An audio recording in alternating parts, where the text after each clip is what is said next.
নমস্কার বন্ধুরা, দেখতেই পাচ্ছ এখানে খিচুড়ি রান্না হচ্ছে। কে কে বর্ষাকালে খিচুড়ি খেতে পছন্দ করে?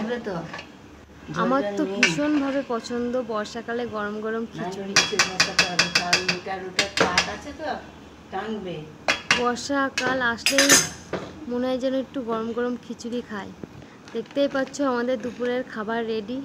খিচুড়ি সঙ্গে আছে বেগুনি ভাজা আর বাদাম ভাজা, আলু ভাজা। আজকের মেনুটা দুর্দান্ত ছিল। দুপুরবেলাটা পুরো জমে গেছিল।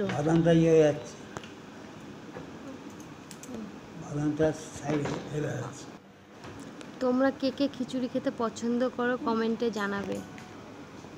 আমার তো খিচুড়ি খুবই প্রিয় জিনিস। তোমাদের এটা হচ্ছে আজকে আমাদের দুপুরের স্পেশাল মেনু।